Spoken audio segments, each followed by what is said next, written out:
Exacto, vamos a comenzar, Sandra, de inmediato. De hecho, tenemos ya entrevista en los estudios de Bella la Televisión, aquí en la sede de gobierno. Y está con nosotros la ministra de Salud, Ariana Campero. ¿Por qué vamos a referirnos a aquello que se conocía en pasados días y a lo que se generaba en Cochabamba? Y eso sí tiene que ser socializado porque este es el trabajo también que se requiere en nuestra sociedad. Hablamos de un trasplante renal con donante cadavérico, el primero que se desarrollaba en Cochabamba, y de ello vamos a hablar con la ministra de Salud. Ministra, bienvenida, buenas noches. Buenas noches, Gabriela, y buenas noches a toda la audiencia. Ministra, ¿cómo está este tema de las campañas de donantes cadavéricos en nuestro país? ¿Cómo ha sido aceptado y asumido también en Bolivia? Bueno, yo creo que ha sido un proceso paulatino de concientización de la población, un proceso en el que se ha hecho un trabajo de promoción y de concientización muy importante desde el Ministerio de Salud, desde el Programa de Salud Renal. Cada año hacemos campañas para que la gente se inscriba de manera permanente como donantes voluntarios altruistas, y es fundamental para salvar más vidas. Como muy bien tú decías, es el mes de agosto, en realidad el 16, y entre el 16 y 17 de agosto se realizó en Cochabamba el primer trasplante con donante cadavérico, de manera gratuita, cubierta por el Estado y realizada por el Programa Nacional de Salud Renal en coordinación con el Hospital Belga y todo un equipo de especialistas al cual agradecemos por esta noble actitud, ¿no? Ha salido de manera satisfactoria todo, ¿no? Sí, todo muy bien. Precisamente es toda una red, una cadena articulada en la que son los profesionales de salud de los hospitales identificados que captan una o un paciente que tenga muerte encefálica, que esté apto para poder donar esos órganos. Entonces ahí se activa toda la red. Se diagnostica la muerte encefálica, se consulta a los familiares si esa persona en vida manifestó la voluntad de donar órganos o bien tiene su carnet de donante voluntario, y es así que se puede iniciar la cadena, ¿no? Entonces se activa y ya se empieza a buscar posibles receptores según varios criterios establecidos en la ley, sobre todo factores de edad, el estado de salud de cada paciente, pero además que sean histocompatibles, ¿no? Entonces empieza a hacer toda una serie de acciones concretas para que hayan receptores de esos órganos, ¿no? Entonces, en este caso que sucedió en Cochabamba en el mes de agosto, 2 personas cambiaron su vida, vieron la luz, y todo de manera gratuita, cubierta por el Estado, gracias a normas promulgadas por el presidente Evo. Estas personas, que justo son 2 mujeres cochabambinas, ya hoy no tienen que estar ligadas a la máquina de hemodiálisis. En este caso es una mujer de 39 años, la señora Rosemary, que nos acompañó en el acto, justo están ahí las imágenes.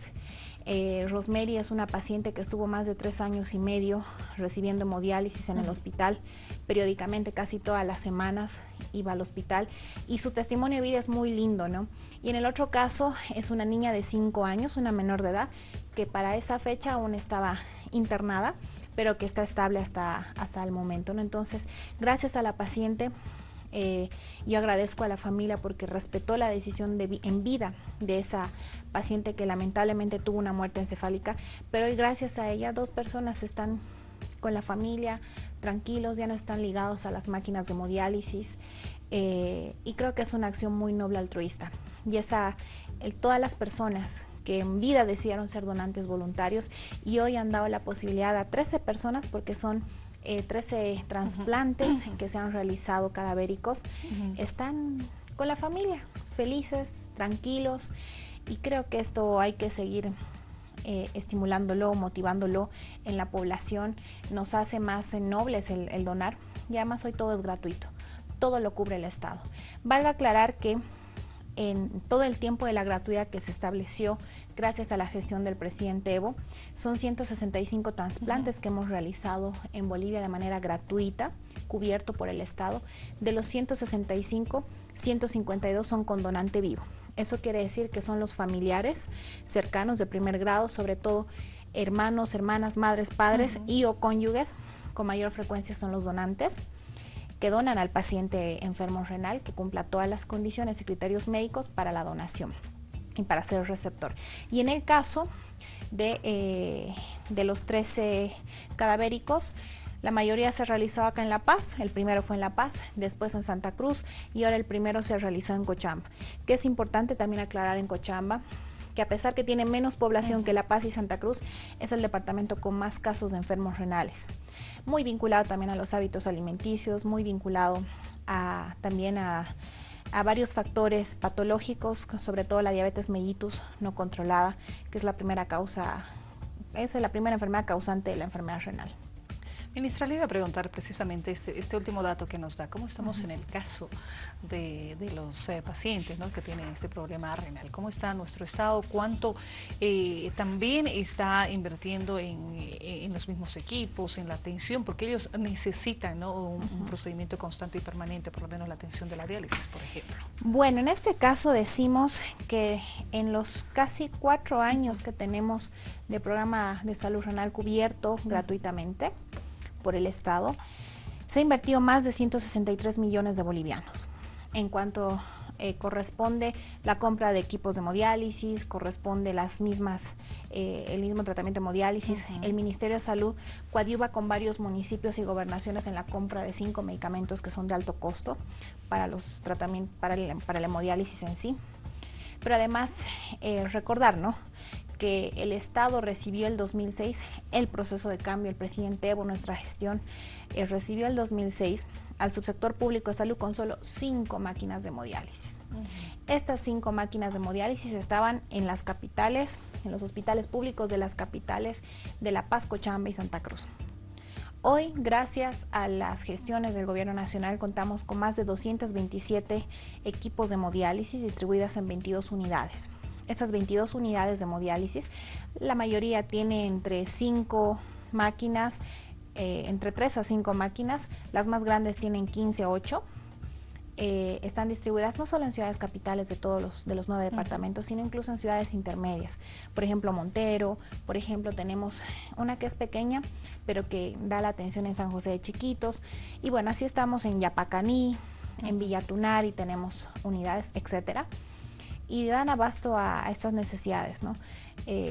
Son más o menos 2.850 pacientes que tenemos a nivel nacional registrados que se hacen la hemodiálisis en estas 22 unidades con 227 máquinas de hemodiálisis, ¿no? Esto es importante recordar, ¿no? Porque no es solo decir que no se hace nada, se ha hecho mucho estos últimos 11 años y uno de los programas priorizados precisamente ha sido el Programa Nacional de Salud Renal. Sí, recuerdo las movilizaciones que tenían constantes, ¿no?, los enfermos renales, sí, pidiendo demanda y pidiendo atención, ministra. ¿Y considera que se está trabajando también en el tema de prevención? Porque es una etapa anterior, ¿no?, para evitar este tipo de situaciones. Exacto. Bueno, antes de pasar a la parte de la prevención, valga recalcar que estos últimos 3 años hemos inaugurado unidades de hemodiálisis hermosas en hospitales del niño también. El presidente Evo inauguró en el Hospital del Niño acá de La Paz, en Cochabamba la gestión pasada, se inauguraron ambas unidades y seguramente en próximas semanas el presidente Evo estará inaugurando también otras unidades de hemodiálisis pediátricas, que no existían, solo existían en el privado las unidades de hemodiálisis de pediatría. Pero bueno, sobre la prevención. Primero recordar que la causa de la insuficiencia renal en Bolivia, la primera es la diabetes mellitus, sobre todo descompensadas, maltratadas o capaz no diagnosticadas por muchos años, lo que genera a largo o a mediano o a largo plazo un daño renal, ¿no? Entonces debemos hacer énfasis en que si tenemos familiares, sobre todo de primer grado, y nosotros no sabemos si tenemos diabetes, y más aún si tenemos factores de riesgo como obesidad, o hipertensión también, o como una enfermedad que va por lo general siempre acompañada de la diabetes y la obesidad, pues hay que ir a hacernos nuestra glicemia, nuestra hemoglobina glicosilada, es decir, podemos hacer una serie de estudios para diagnosticarnos en tiempo la diabetes y poder tratarnos de manera oportuna y estar compensados. Ese es el primer paso, ¿no? Después los hipertensos también, y en el caso para todas las personas que tengan obesidad, que tengan hipertensión, diabetes, o que tengan la familia que tiene estos antecedentes de esas enfermedades que son causantes de la insuficiencia renal, o bien que tengan parientes que tengan insuficiencia renal idiopática, se llama, es decir, que no sabemos bien la causa, pero que sí nuestros familiares la han tenido. hábitos de vida, mucho deporte, abundante líquido, hay que cuidar. Y cuando hablamos de líquido no hablamos de gaseosas ni Coca-Cola, hablamos de agua. Agua hervida es lo fundamental, pero además alimentación saludable. La sal tiene que ser consumida, la sal yodada, que se certifica, que sea yodada en poca cantidad, pero también en los enlatados hay una cantidad de sodio que es invisible a nuestra vista. A veces uno come una fruta enlatada pensando que lo está haciendo bien, pero estás consumiendo mucho azúcar y mucho sodio.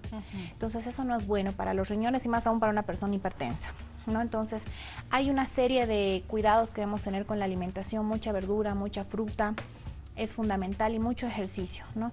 Eso va a ayudarnos. Hay que evitar los fritos, hay que evitar consumir muchas grasas, azúcares, sobre todo a los diabéticos. Creo que eso es lo fundamental, los hábitos de vida. Pareciera que es un discurso nada más, pero a mediano plazo tiene un impacto en la salud de las personas que llega hasta el punto de hacer tanto daño a nuestros riñones, que genera esa insuficiencia renal. Y ahí tenemos 2.800 pacientes hoy recibiendo hemodiálisis y creemos que toda la población debe tomar conciencia de ello, ¿no? Exacto. Ministra, tenemos preguntas desde Santa Cruz. Vamos con Sandra Elías. Adelante, Sandra. Estamos junto a la ministra de Salud, Ariana Campero. Excelente, muchísimas gracias. Gabriela, ministra, un gusto saludarla desde Santa Cruz y qué alegría además escuchar, cuando escuchamos esta noticia de ese primer trasplante que fue completamente positivo. Yo quisiera que nos hable de esa importancia de como ciudadanos nosotros podamos ser donantes. Usted mencionaba que se le preguntó a la familia de esta señora si ella en algún momento en vida había mencionado que quería ser donante. Es decir, ¿es suficiente con eso, por ejemplo, de que uno pueda consultar con los familiares o realmente tenemos que tener en el carnet o tenemos que estar inscritos de alguna manera? Es decir, ¿cómo una persona puede dar a conocer, ¿no es cierto?, ese deseo de ser donantes? Y en este caso, en el caso de los donantes cadavéricos, ¿de qué caso estamos hablando? Es decir, ¿en qué caso se puede utilizar los órganos de una persona fallecida? Por ejemplo, en el caso de un accidente. Y a partir de ahí sí existe también la posibilidad de donar otros órganos. Esas son mis consultas. Bueno, en este caso, primero decir que la primera experiencia de la primera donación cadavérica en La Paz fue de una mujer que no tenía su carnet de donante, pero sí manifestó verbalmente en vida a la familia que si alguna vez le pasaba algo y si podía donar sus órganos, que lo harían. Entonces la familia lo respetó. Si bien no estaba carnetizada como donante en el Ministerio de Salud, pero sí los médicos, o sea, hay una red articulada en todo el sistema de salud, identificaron la paciente con muerte encefálica, que también fue mujer, la primera donante cadavérica, y los médicos le preguntaron a la familia y le dijeron, ¿ella manifestó en vida querer donar? Sí. ¿Están de acuerdo? Y la familia, claro, nosotros respetamos la voluntad de ella en vida, ¿no? Entonces ahí se decidió y se activó toda la red que tenemos de salud renal. Eso por un lado, o sea, no es indispensable. Obviamente, si ya tiene el carnet, es una acreditación más para los médicos que nos permite identificar, ¿no?, de manera oportuna. Pero además el tema de la donación es importante no cerrarla a trámites burocráticos, ¿no?, sino más bien hacerlo más amplio posible, en el sentido de que sí haya una manifestación cuando hay una muerte encefálica, ¿no?, que haya manifestado en vida querer hacerlo. Ahora bien, sí o sí tiene que ser una muerte encefálica, ¿no?, por diferentes causas. Por ejemplo, la última causa fue un aneurisma, entonces tuvo un accidente cerebral. ¿Y eso qué quiere decir? Que ya el cerebro no puede ya funcionar más, es decir, esa persona nunca más va a volver a levantarse, a hablar, a compartir con las personas, pero todo su resto de órganos están funcionando con normalidad. Pero la decisión es dura, pero de todas formas ahí tenemos que tomar conciencia que esa persona no va a volver a ser lo que era antes, porque ya hay una muerte encefálica. Entonces ahí no se puede salvar a esa persona. Y lo más honesto, noble, es precisamente ayudar a otras personas.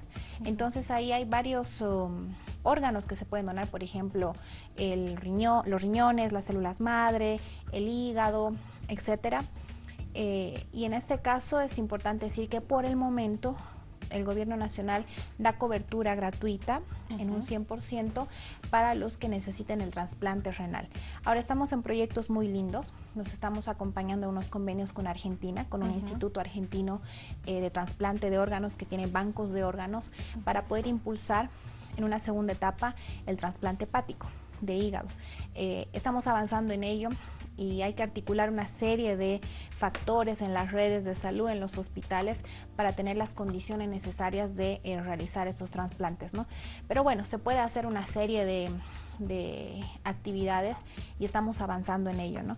Pero en esta primera etapa, como Sistema Nacional de Salud, de manera gratuita, hemos iniciado con el trasplante renal. Muy bien, ministra, nosotros agradecerle por que pues, nos ha explicado mucho sobre ello y de esta forma también se llega pues, a las personas a que tengamos más información sobre esto de donantes cadavéricos, en qué circunstancias, cómo se desarrollan los trasplantes y todo aquello. Gracias, ministra, ha sido un gusto y bueno, vamos a verla seguro también en Cochabamba, ¿no? Por el mes aniversario. Sí, vamos a estar y pues un gusto y solo decirles que en cualquier sede, en el Ministerio de Salud pueden inscribirse como donantes, solo necesitan ser mayores de edad y tener el carnet de identidad y se les da su tarjeta. Muy bien, Gracias. Ahí está pues también este dato que lo consideramos importante. 21:21. Vamos a una pausa. Al retornar tenemos entrevistas, hablamos de turismo en nuestro país.